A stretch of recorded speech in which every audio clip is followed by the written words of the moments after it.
Everyone, this is Roshan year और आज हम पढ़ने वाले हैं क्लास 12th की मैथ्स चैप्टर 1 है और एग्जांपल मैंने लिया है एग्जांपल नंबर 3। यहाँ पे दिया है let L be the set of all lines. L क्या है? सेट है किसका? लाइंस का है। In a plane and R be the relation in L defined as R equal L1 L2। यहाँ पे such that L1 is perpendicular to L2। L1 क्या है? परपेंडिकुलर है, ठीक है। L1 परपेंडिकुलर है L2 पे। हमको दिखाना है कि R is symmetric but neither reflexive not transitive. मतलब सिमेट्रिक तो है लेकिन रिफ्लेक्सिव नहीं है और ट्रांसिटिव भी नहीं है। तो कैसे शो करेंगे? देखिए, सबसे पहले तो जो रिलेशन R है, ठीक है, R इज रिफ्लेक्सिव है। क्यों है? क्यों है रिफ्लेक्सिव रिलेशन? ये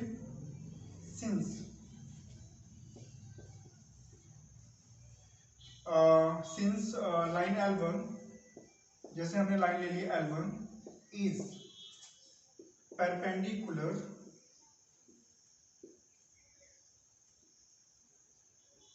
टू इटसेल्फ, ठीक है। जो लाइन L1 है वो परपेंडिकुलर होगी, R इज नॉट रिफ्लेक्सिव, ठीक है। रिलेशन R क्या होगा? Relation R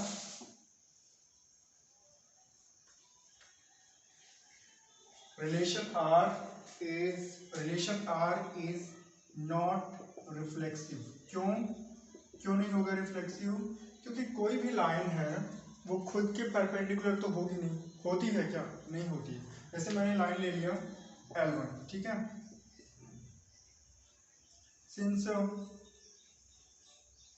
since line L1 is not perpendicular to itself, खुद के परपेंडिकुलर तो होगी नहीं। इसका मतलब ये हुआ कि L1 is not belongs to R, इस रिलेशन का एलिमेंट होगा नहीं, तो ये रिफ्लेक्सिव नहीं है। अब हमको दिखाना है कि ये सिमेट्रिक है। तो सिमेट्रिक शो करने के लिए जैसे हमने कहा कि L1 L2 इस रिलेशन का एलिमेंट है। इसका मतलब क्या है? इसका मतलब ये है कि L1 is perpendicular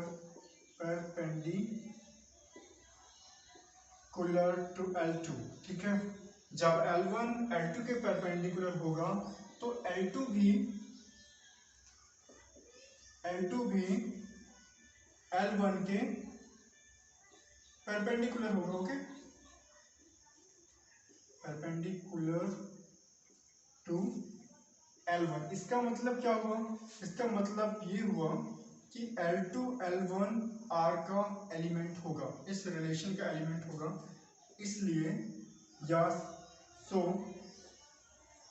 relation R क्या है? Is symmetric. Relation R is क्या है? सिमेट्रिक। ये हमने प्रूफ कर दिया कि ये सिमेट्रिक रिलेशन है, ओके। अब हमको दिखाना है कि ट्रांसिटिव नहीं है।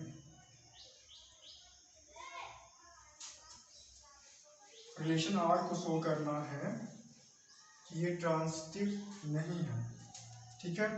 जैसे हमने ले लिया L1, अब हमको दिखाना है कि ट्रांसिटिव नहीं है। तो जैसे हमने ले लिया L1 L2 एलिमेंट है किसके? R के। ऐसे ही है L2 L3 ले लेते हैं हम, जो R के एलिमेंट हैं।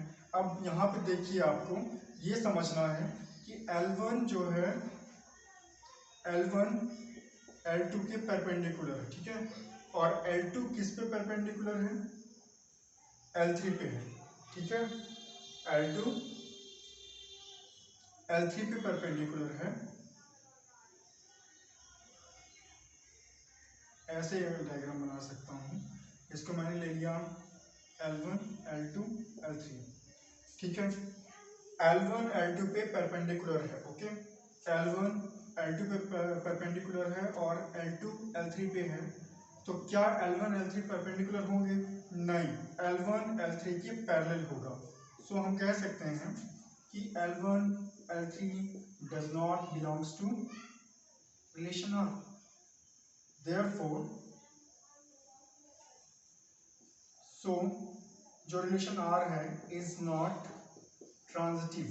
ये रिलेशन ट्रांजिटिव नहीं होगा और ये ट्रांजिटिव नहीं है, ठीक है। ये हमने दिखा दिया। तो इस तरह से हमने प्रूव कर दिया। आशा करता हूँ आपको समझ में आ गया होगा। यदि कोई डाउट है तो आप कमेंट के थ्रू जरूर बताइएगा, ठीक है ना। Okay and